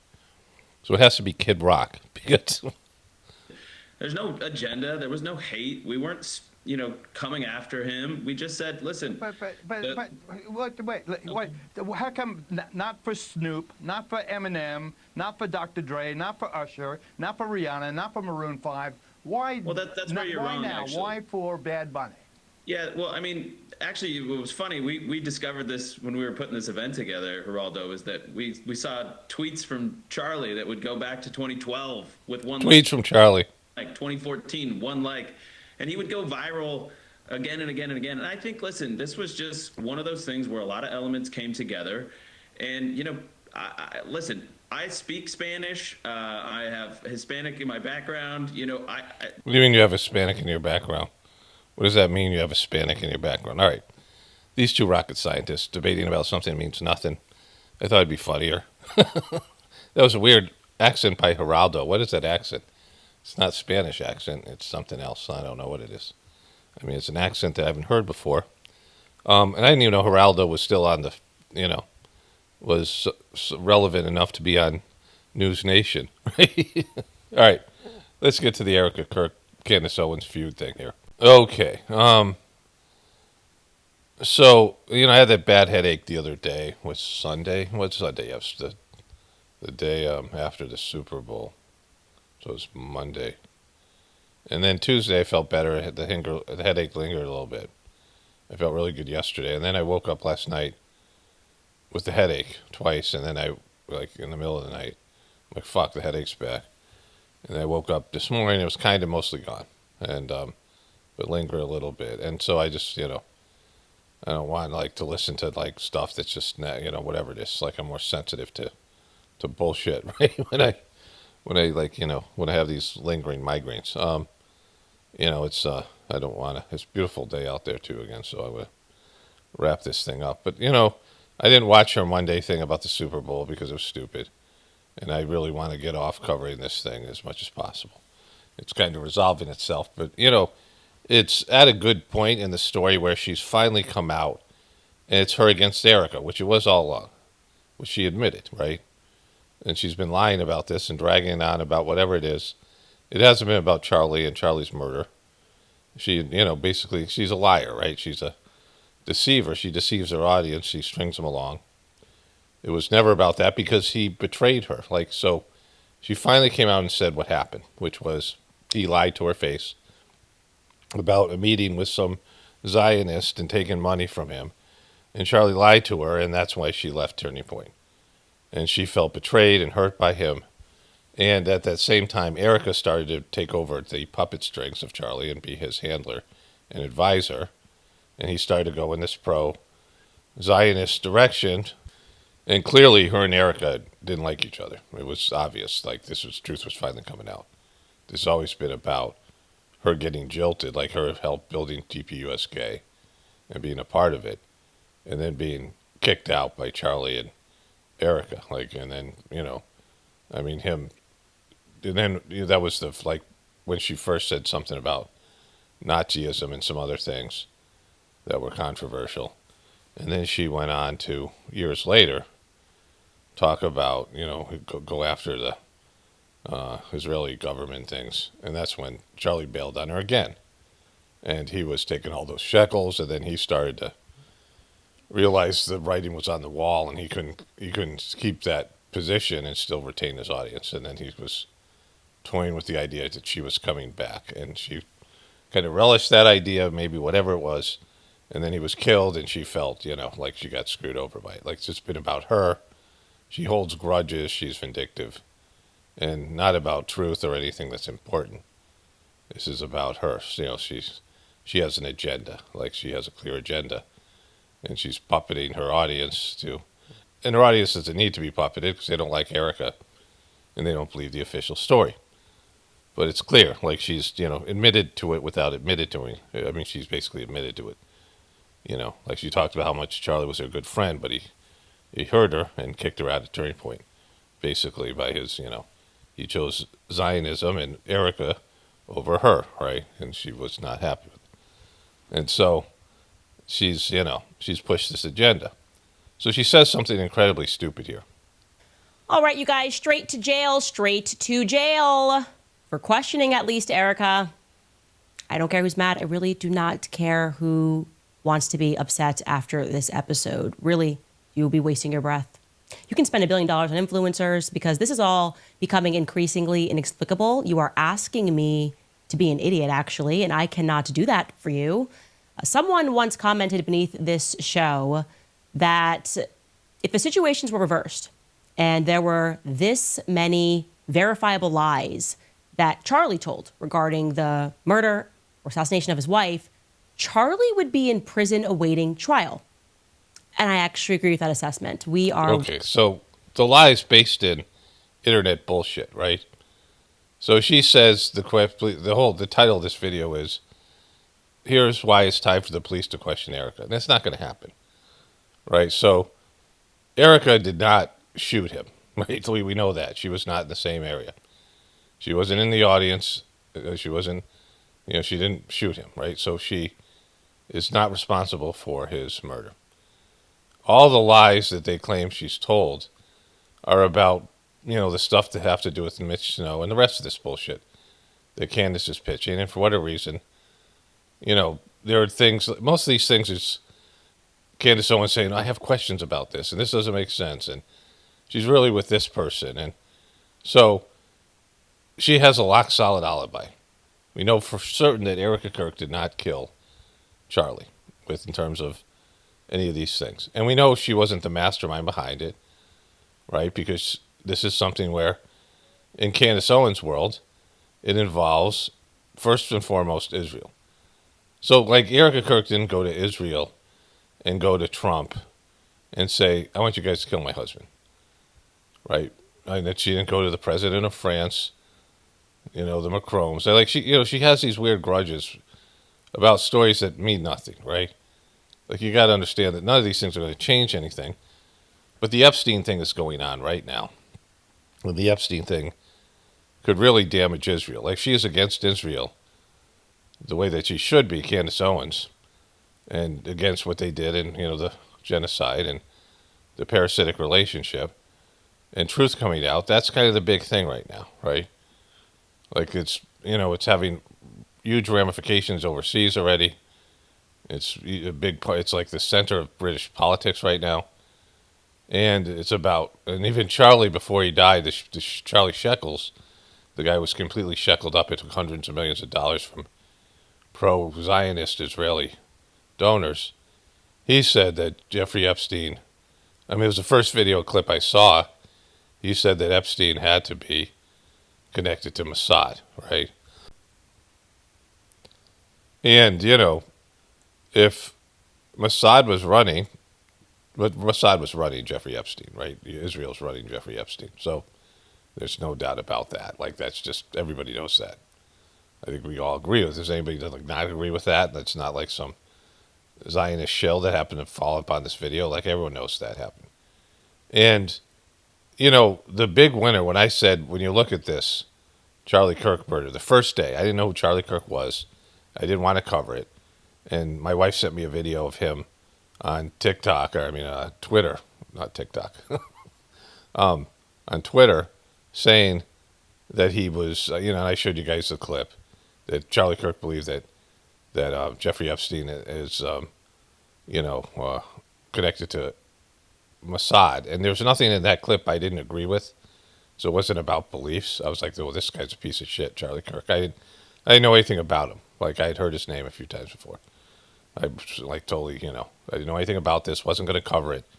And what I was saying to everybody, if you guys remember, go back to the first video, I said, who's the big winner? And it was Trump, because Trump, that weird picture where he wrote his name in a woman's pubic hair, and he had that weird imaginary conversation with Jeffrey Epstein, because he, the Ghislaine Maxwell was looking for these, letters and, notes for people to put together a book for Jeffrey Epstein for his birthday, like all these birthday wishes from famous people, right? And Trump gave him this, bizarre wish, this bizarre letter. And at first he said it wasn't his, and he was going to sue and all these things. But then he was caught dead to rights because it came from Jeffrey Epstein's official family archives, the book itself. It had been published by the Wall Street Journal. And Trump was dead to fucking rights. And it was embarrassing. And it was a story that was growing. And then Charlie was killed. Like, it was fucking crazy. And I said, he was fucking saved by this thing. Because, like, it didn't come back. It still hasn't come back up yet. It might, but it wasn't the momentum it was building then, right? Like, Trump kept on avoiding his, the evidence has been overwhelming with his bestie, Jeffrey Epstein. The reports from Jeffrey Epstein's brother to Trump's former chief of staff, before he was a politician, all these people reporting they were like besties. And they spent all this quantity of time together. They were just, they were hanging out doing depraved shit. So it's clear it benefited Trump. And it, went on for a good month. It was a good solid month of just focused on Charlie Kirk. And then most people disappeared, but there was this leftover fraction of people that saw Erika was full of shit and this whole thing. So it's lingered on for some number of millions of people. Not the majority of Americans who don't even think about this at all. But it has lingered on. But in terms of the big winners, and also he was an Israeli asset, right? He had received hundreds of millions of dollars to go to college campuses and promote pro-Israel ideology, right? And, and he was backing away from that. And so he was a former asset that was now a liability. And so Israel benefited from him dying, right? And then Erika Kirk, she, wanted to, like, she seems to be a competitive person. Even when she first interviewed with Charlie, she was debating him about, like, all these, I mean, you could see that she wanted to be in front of an audience. She enjoys talking about her knowledge of Christianity and her things. Like, she clearly has, thought that she could replace him in some way and run the company and, whatever. Like, whatever fake marriage, whatever that bullshit was, Charlie gay, whatever thing, whatever's going on there with her. But, right off the bat, it was Trump. So, they had an agenda that Charlie Kirk's murder helped them with, like Erika, Trump, and Zionists, pro-Israel people. And so there it is, right? And so when you get away from that, like fucking this attention-seeking, agenda-driven person, lying piece of shit, Candace, and you bring in Egyptian planes and somehow bring back the Macromes and the French Foreign Legion and the DuPont family, and then roll around with Mitch Snow, and finally make it about Erika, which she always said. And then she's saying now that Erika should be questioned. Like, for what? They're not going to question just because you're all your bullshit that you've thrown up against the wall and all your people that think that there's something here that, in terms of her changing her story. And Mitch Snow, who's the least credible person, right? Like, Candace Owens always like, oh, like, when Charlie lied to her. And, if you're arresting people for lying, like, if Erika Kirk has lied about her whereabouts and different things like this, and she was actually at Fort Huachuca, it doesn't prove anything, right? And, you think they're going to convict? This is going to come to light. The police are going to get involved with a governmental, military operation to kill Charlie Kirk, and that the story will come out, and there'll be a scandal, a conspiracy, as she says here. Way beyond coincidence. This is now a full-blown conspiracy. So welcome back to Candace. So full-blown conspiracy for what? Erika didn't kill him, and it wasn't her idea. She didn't go to Trump and say, can you kill my husband? She didn't go to Netanyahu and say, can you guys kill my husband? Right? Like, they told her this is what's going to happen. Like, she's, we're going to get rid of Charlie and you're going to take over.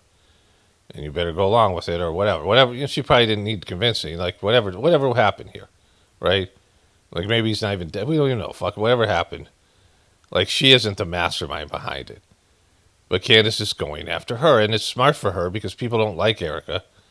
And, her audience, and they've waited forever for her to go after Erika. But it's just a small segment of the population. And if she really was against Zionism, and she was against Israel, she would start covering the Epstein thing. She can always come back to Erika. The story's long since dead. The Super Bowl thing was, all right, you cover that. It's fucking goofy. Who gives a shit? But like, you have to, she caters to her audience. She's competing in terms of, the numbers of views she gets. She was the #1 podcast. She likes that shit. And she wants to do all that kind of stuff. But you would cover this thing that's happening with Epstein because this is a real story. It could take down people. It isn't going to change anything. America can't be saved. But you could at least fucking, see some of these people be embarrassed a little bit or whatever there is. Maybe a few people lose their jobs, but not anything substantial. But that's the real story now. It's Epstein. It's finally, the files are finally out, most of them. And, and there's real consequences that are happening. And you could then swing that back around and involve Erika later. But it's her agenda, right? And so and the police aren't, like, why would the police go talk to Erika? They already have their patsy. They already given their official story. And they're going to go now and say, well, Candace proved Erika lied about some bullshit things. And I don't know whether she has proven her or not, because Candace is a liar and she's, she just usually asks these questions and this isn't adding up and I don't do anything, and if you put people in jail for lying, then everyone would be in jail, right? Like, maybe she's having an affair, maybe, there's any number of reasons. And, and if she was at Fort Huachuca, that becomes something about the military. Like, it's much more substantial that the military would kill American citizen than they would assassinate Charlie Kirk on Israel's behalf. Like, that would be a scandal that would take down the president. Erika Kirk would be less important. in that scenario, right? So if there was something at Fort Huachuca, which of course we can't, believe anything Mitch Snow says if you're talking about being against lying and liars. And so this is, she has all these goofy reasons here. We're not really going to go through it. I'll just briefly, I couldn't listen to her. Like I started. She's got little this thing and this thing, just petty little bitchy shit, right? I'll see if there's anything on Mitch Snow or Fort Huachuca here. Okay, so there is her whole thing here has to do with this new thing that she thinks she found out. Where Erika said she stayed back to be with her mom, who was receiving medical treatment. That's been the thing. And that she was really with her best friend, who is, some merch lady who pushes whatever merch. I don't know. It doesn't matter. You guys saw her. I covered this a little bit. Who gives a shit? And her assistant. And they chose not to go to this UVU thing. Like this whole thing. So her whole thing is that Erika's lying about why she didn't go and, these things. So that if it's a conspiracy, like I said, you shouldn't be going after Erika because she would be a low-level player in this thing, right? She can't activate the military. She's not a high-ranking official in the fucking government. She can't activate Mossad and whatever else is involved. She can't give the okay for her husband to die. She wasn't given orders, right? Like all these things. If there was a plan, like this whole plan that they think happened at Fort Huachuca, you don't need all those things. That there was some sort of, agenda here. Whatever who was behind the agenda, Erika was a low-level player who was given her orders, right? Like I've said before, you got to get the widow. You can't have the widow going out there and talking shit and not taking not agreeing with the official story. So yeah, Erika's compromised, which we all know. But she isn't, the important, like Trump is in Israel. Like, you got to go for the, that's the story here. Like, you're not going after Erika, and the police aren't going to fucking question her because their story doesn't add up. Because Candace thinks she's proven something here. Like, here's her bullshit. That actually, she's high on, Charlie Kirk is high on life over a routine college event. And now he's up and pacing around the house, not in fear, just in excitement. This is like Disney World for him, going to UVU. Oddly, however, what we can confirm to you is Erika's best friend and her assistant did have fear for some reason. Charlie's good. He's excited, but they had fear. For some reason, Tracy Martin told her daughter, who's Erika's assistant, not to go to this event. They pull her back because Tracy senses danger. But if that's just mommy intuition, are we to believe that she did? Okay, so like this stupid shit. Like that's not, like this is not fucking convictable stuff, right? Are we to believe this? Like the police are, they've already picked their patsy. Like this, there's no justice. There's no, this guy's going to be convicted. The story's over. It's not going to linger another year. You got another year before it goes to trial. Like how long is she going to keep this up, right? Erika Kirk is hiding because she just can't help herself. And just Candace Owens is a piece of shit that just, sticks to these stories, right, when there's no story to be had. Like, because, again, what are you looking for? Justice? She keeps on saying it's time for the feds to investigate. Or, like, you're talking about the fed slop and how bad the feds are, but then you're counting on them to do their job. Or the police to do their job. And, it can't come out that the government killed Charlie Kirk. That would be a devastating thing to the that's like, especially a Trump government. Like if the left would, be whatever they are, right? I mean, and that would mean the whole right was be like, you can't blame the left and you can't blame the deep state. And so you can't have that. You can't have the government killing him, assassinating, a popular figure like this. Like it would destroy any kind of morale and just the belief in the system. I mean, it would be devastating. The government doesn't admit to shit. They don't, the government has to be, everyone knows it's corrupt and bad, but it's like not that bad, right? It's not, it can't be that bad, right? Like this whole thing, the truth can't come out. Like the truth can never come out because people have to believe in America when it's not really a good country. It's an evil empire. People can't accept that America's an evil empire. And so like she's just babbling about things So Erika Kirk lied about her. Maybe worst case scenario is she lied about what she was doing. But of course she lied about the flickering lights. Erika Kirk's lying all the time. So is Candace. Like, they're both liars and they're deceivers. And like, it's not just, people lie all the time, right? Well, I'll get to that at the end. Let's just see if there's anything about Fort Huachuca here. So, like with all these things, with Candace won't acknowledge that it's, just a human interest story of whatever audience that they have. It's been the case in the truth community. There's people who maybe get to a more realistic version of what happened in any number of events. But, saying that Erika Kirk should be investigated or questioned by the police, well, she should have been questioned immediately because, almost always the first suspect is the spouse in something like this, right? But, like that, she wasn't there. Like, she didn't shoot him. Like, it's, they're saying it's a random guy who loves furries, and that guy had a gun, and that's the story. And if they are in full knowledge that guy did do it, they're not fucking talking to somebody if the police are corrupted. In Utah, which they obviously are, if this story is fake, which it seems like, I don't believe it, and I think most people don't, right?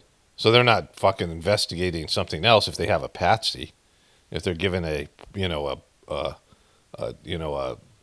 narrative, and this is the narrative, and this is what we're going to do, and this is how we're going to do it, by the powers that be. They're not going to like investigate other options, right? They're not doing that. And her whole thing is, that somehow we can get the feds or we can get the media or get anybody else to actually investigate these things. Like, that's her thing. Like, if you can't do it yourself, if you can't come up with solutions or the answers, you can't prove anything, even though she pretends she does, then you're lying to your audience. Like, you're pretending this is going somewhere. Like, it's never going somewhere. The most you'll ever get out of these things is that you know maybe sort of the truth. Like, without being there, without, knowing all the details and all the layers. I mean, there's a spiritual truth behind all these things. There's a spiritual agenda. There's God's plan. And very few people want to know what that is. I mean, in their own lives, never mind all this bullshit. Just personally, what's God's plan for you? What are you supposed to be doing? What's your soul's plan? People don't want to know what their soul's plan is. They are violating this, right? They're violating their soul's plan. This is what I wanted to talk about in terms of all these things. Because, she's such a big person about, Charlie lied to me, and Erika's a liar, and I'm tired of being lied to. I don't like liars, but she's deceiving her audience, right? So there's the out and out where you know the truth, but you construct some kind of narrative or manipulate the, whatever it is, and you just straight up lie. Like, there's just straight up lying, right? But then there's various layers of lying. There's your resistance to knowing the truth. So you follow the lies, you believe in some lies at a personal comfort, right? And, then there's your indoctrination of lies that you never knew they were lies. Like fucking, the Bible's the Word of God. It's not. It's a shitty book. It's not a spiritual book, mostly, and the good stuff that's there is ignored. Like, the kingdom of heaven is within. Like, so, but that's a very like my book, The Choice. I mean, My Friend Within, it's a kid's book, right? It talks about God being within you and that God's your friend, right? That there's divinity within you. It's, it's like a couple hundred words, right? Like, so, I mean, and I'm not comparing that to like, whatever it is, but in terms of that idea, like that central idea, I mean, one of the problems that Americans and Europeans have, and Christians, people grow up with Christianity as their religious, as their religion, and their, and even if you grow up without Christianity, that's the dominant religion here. People don't even get the idea that God's inside of them. Like, it's where you start off with. You understand there's God inside of you, and that changes everything. That God has to be inside of you. That your soul's there, and God has created everything and created everything out of Himself. Right? Everything in creation comes from, everything that's alive and conscious comes from divinity. And then all the stuff that's there, like rocks and everything else, right? So, once you know that divinity is within you, then there's a pursuit there that you has to connect with it, right? That there's your ego and there's your, your whatever your construct of your personality, and then you have divinity. And the divinity has to be acknowledged. And so it should change everything. But you can't even convince people that God's inside of them because you're born a sinner and all the bullshit that's in Christianity, right? But you have been lied to, and if you're a Christian still, or you're, buying into this stuff, if you hear stuff from me saying, this isn't true, like this is not true, the Old Testament, they look at it, look at their obsession with fucking foreskins. God does not give a shit about circumcision. In fact, the opposite. God isn't going to circumcise anybody, right? And so that you realize that it's full of lies. And you've been repeating those lies over and over again.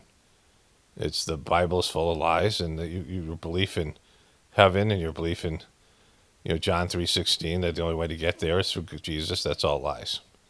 And that all these other people need to be saved, so it's okay to do all the bullshit that happened in terms of colonization and other things, because you're just saving these, these heathens, these savages who believe in some other, form of worship, and that their worship is bullshit and their gods are bullshit, and your thing is the real thing, and you're the only, that all's bullshit, right? But, if you don't know that, then you're repeating lies that you think are the truth.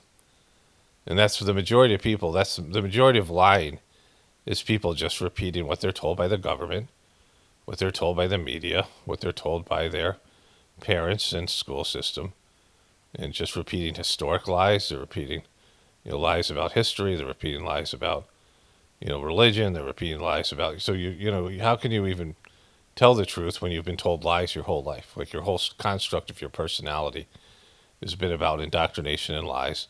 Your parents didn't know the truth. Your school system doesn't know the truth. They're actively lying to you, and so that your whole understanding of reality is warped. And so, like this idea that, Candace always gets all mad that people are liars. Everyone's lying, right? I mean, she believes in the Catholic Church. She's converted to Catholicism. I mean, you think of a fucking shitty organization that's supposed to be there connecting you. God, she was even talking about Charlie converting to being Catholic. I mean, her most recent thing about Erika Kirk being questioned by the police, right? And so we all know about the official story being a lie. We know about, if you ask ChatGPT or Gemini, it's been warped and gamed to go against truth or stuff. We know our medical model and our food system is unhealthy and bad for you and full of lies, and the stuff that's good for you and truth is, like the stuff that would be healthy for you, that's, is alternative stuff, is going to be demeaned and say there's no scientific proof for that. And they use science to tell you what, the lies, the scientific lies, the religion of science, and now with the corruption and the Epstein stuff and all the things that are going on, and Trump and, what Biden was before, and him having, our last two presidents were, one was, had Parkinson's, according to that one doctor, which I believe to be an accurate diagnosis, but at the very least, we know he had dementia, and he was a complete puppet and doing, auto pen stuff, and then Trump being a lying, grifting piece of shit and just a horrible person, and him breaking down mentally and making bad decisions and all the bullshit. The mainstream media being a complete failure, in terms of truth-telling, at least in terms of that, in terms of everything really, but that particularly. And then you think about like the Super Bowl, like this whole thing with Bad Bunny and that weird shit, and them, whatever agenda was behind that, having a foreign language, whatever he was. And then, these alternative Super Bowl things to a game of, rigged game and a fucking, bullshit. I mean, now that like fucking betting, they talk about betting. The announcers of the game are talking about betting, like in pretty much every game now. These, they're being paid by sports books to say, hey, you could bet on this, aspect of the game. Look at this guy. Will this guy score 20 points? You can bet on it right now if you think he will. This kind of thing. They're putting out these various lines and, getting you to think about betting the game in the middle of the game. Like, it's unthinkable. Pete Rose was basically banished to baseball hell for, betting on, what he said wasn't baseball. So you did bet on baseball, whatever it is. Now it's like a fucking joke. It's like these, the betting is a bigger industry than, and has been for a while. than the games itself. Like, whatever the NBA and NFL generate, the betting generates 4 times as much money, right? So think about that. Like, so everything's a lie. The Super Bowl, everything in our culture, everything is fake. Reality TV shows, right? So a couple of things happen. There's a story about this guy, Tom Sandoval, that I briefly, I don't think I ever talked about it here because I didn't get into it, but I would look at page 6 every day. I don't do that as much now because I don't cover this celebrity stuff like I used to. But I look at page 6 every day, and they talked about it, and there was this affair that happened on this show called Vanderpump Rules, and I never watched this show. And, I can't stand those kind of Desperate Housewives shows, and, like, they're so fake, whatever it is. The reality shows we watch where this dating show on Love on the Spectrum, I think it's called, on Netflix, which my wife and I really enjoy. And these dating shows with farmers that are kind of fake, and, they're fake like all the rest of it, but we talk aloud, make jokes about it, in the thing. But, like, those are the only things that we can stomach in terms of these kind of reality shows. And we like that show, the Traitors show, because it's based on a psychological operation to show it was a game some Russian kid came up with to demonstrate how power. It was called Wolves. It was Wolves and Villagers, but on the Traitors it's called Traitors and the Faithful, right? But the Traitors always have this power because they're able to murder people behind closed doors. And the Traitors manipulate the game. And one traitor usually ends up winning the money in the game. And so we were watching that show, and this guy, Tom Sandoval, was on it, and he's so fucking weird, but, like, unintentionally funny. Like, at first it was, like, just creepy, and I knew a little bit of that goofy story about him cheating. They made some fucking big deal about it. It was covered, like, extensively. But he makes all these funny faces, and he's just like I said, really unintentionally funny. It was, like, kind of redeemed himself on the show, The Traitors. And then my wife and I had watched this Special Forces show, which is another show they bring celebrities out and they put them through these Special Forces training. It's very goofy, and it's kind of like some of the stuff's like interesting, and they torture these celebrities. It's kind of funny. They break down mentally or whatever it is. But it shows you how bad it's a mild version of the basic training, which is a psychological indoctrination, right? Which they break you down psychologically and build you back up. I had some friends that went through Parris Island when I was in college. They were in the Marines, and one of them said to me, when you leave the basic training, you'll fight anybody. You don't care how big the person is or whatever. They just activate you, and they have to get you over your resistance to killing, right? That's the whole thing. People don't want to kill other people like most people. Like, there's some people who do, very few people who have it in them. That they're just demonic and they enjoy killing stuff and people. But usually you have to have something happen to you, trauma, things that, you got to get over that hump to murder people.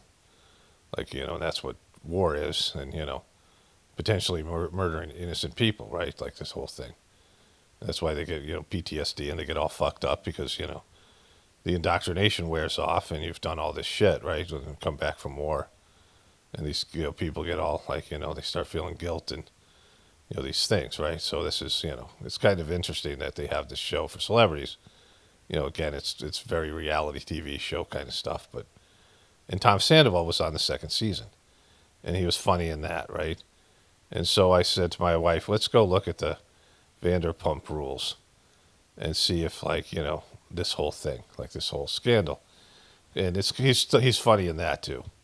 Like, he's just so weird and, like, again, unintentionally funny and just kind of, creepy.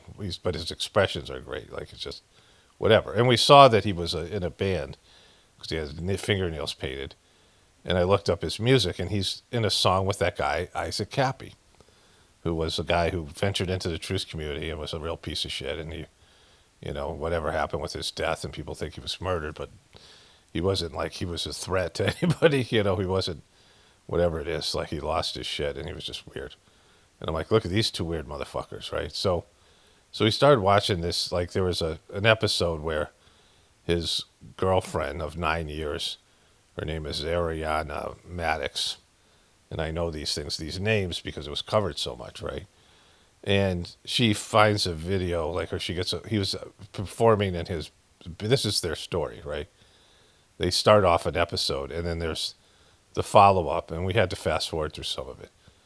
And his phone fell out of his pocket when he was on his, when he was dancing around his band, and somebody gave it to his girlfriend, and she scrolled through it. It apparently wasn't password protected.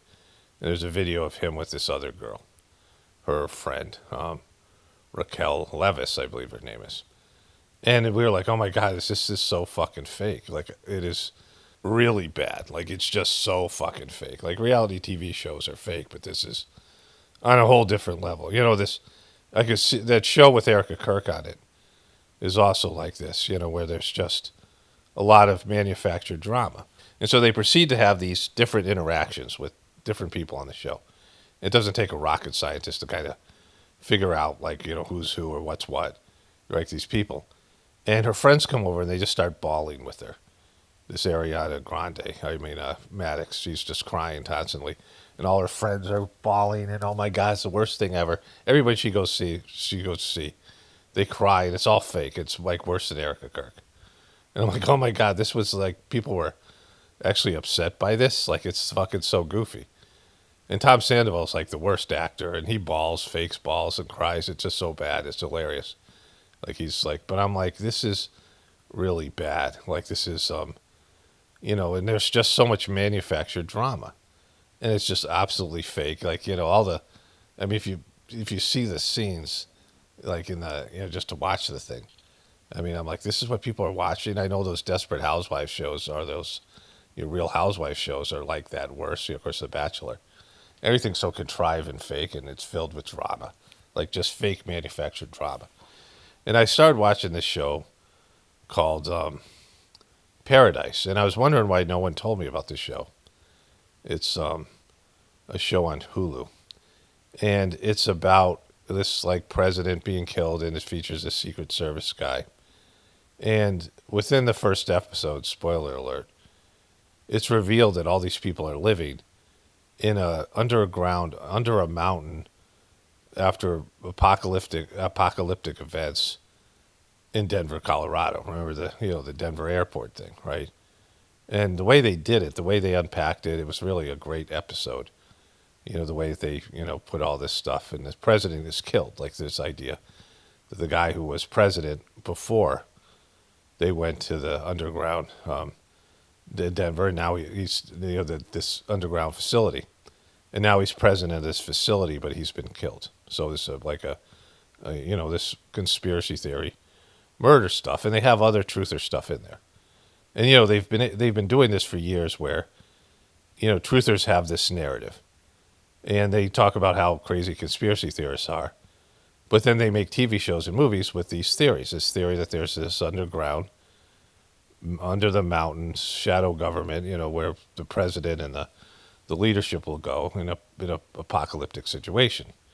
The Denver airport thing, right?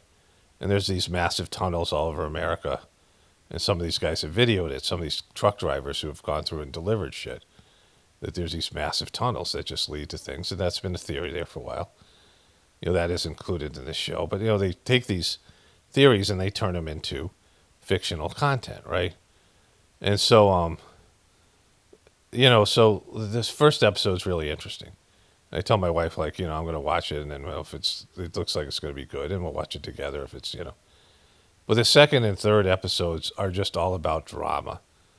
They're about all these people whining about their past and crying, and, they have these conversations with people they barely just met, and they tell their whole fucking life story. Like, and I realize that this dramatic shit now is a currency.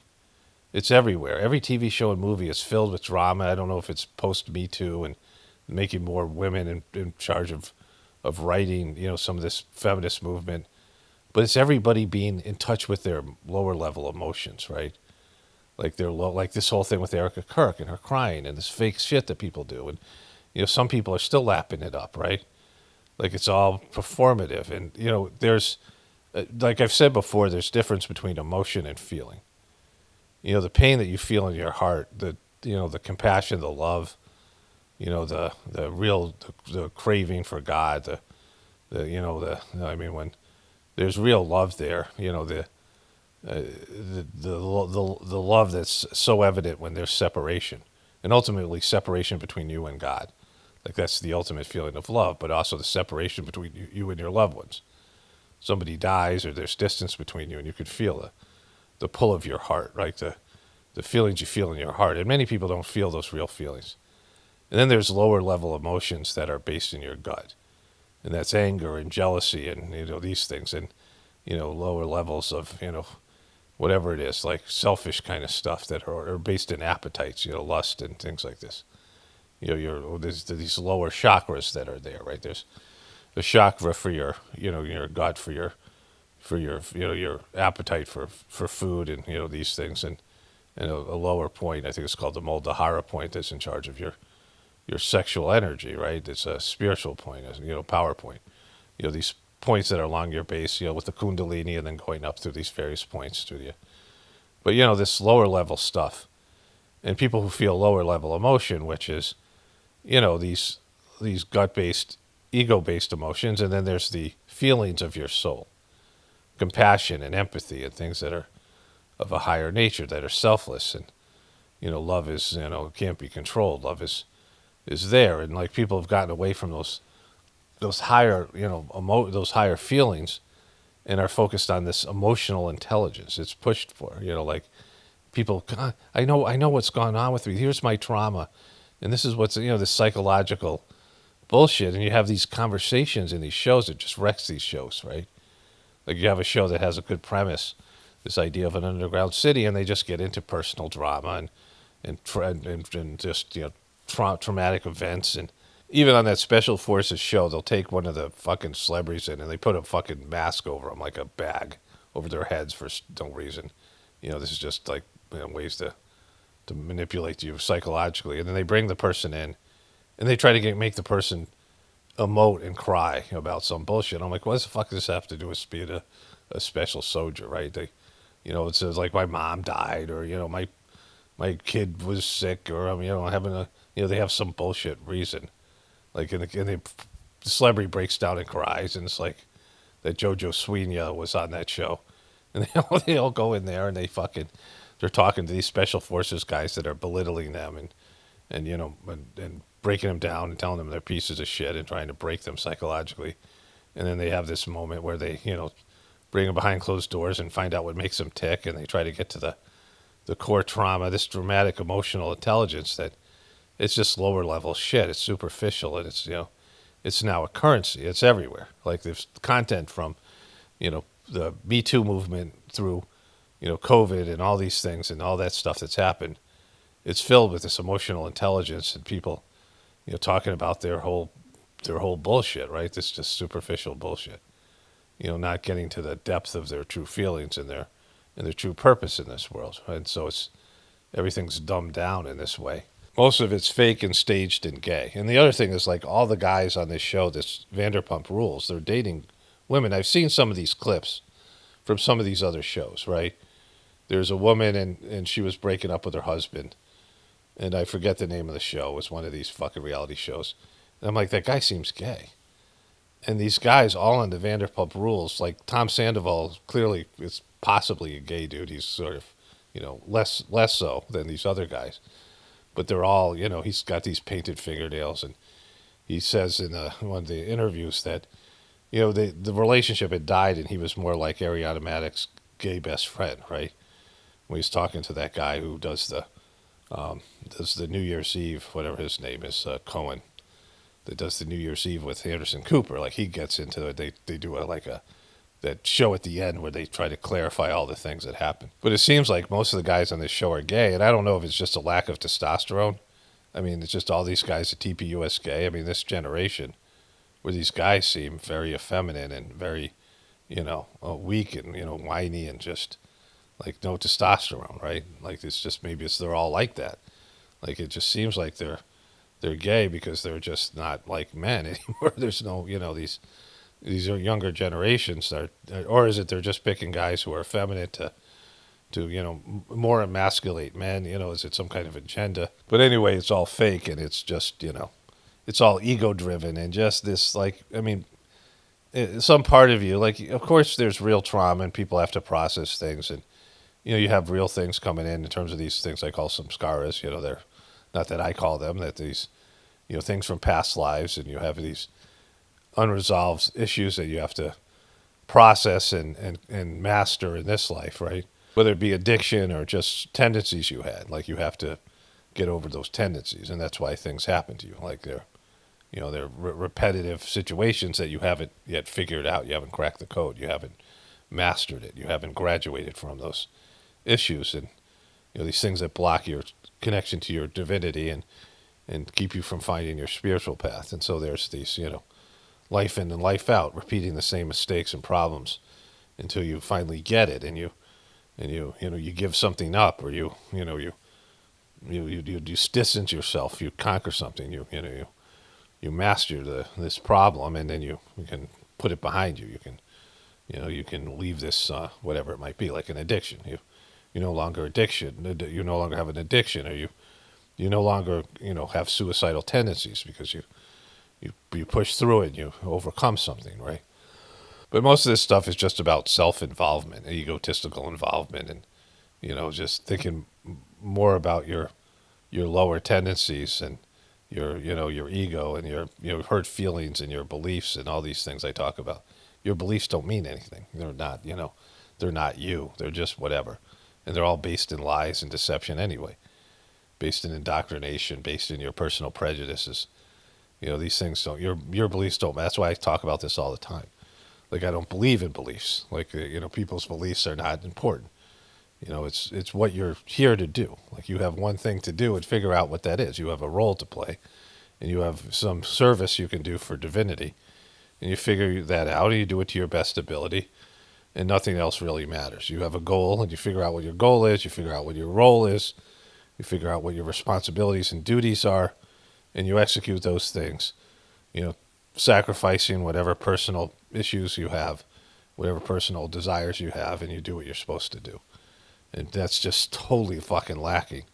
I mean, the self-involvement and the weakness that now is in humanity is abhorrent. And, this is why depopulation and a complete collapse are necessary, because people are just getting weaker, more entitled, and just completely off base. Anyways, let me wrap this one up here. Only spirituality will save this world. It's paramount, definitely important for the apocalypse. And the ascension, everyone have a blessed day and be grateful.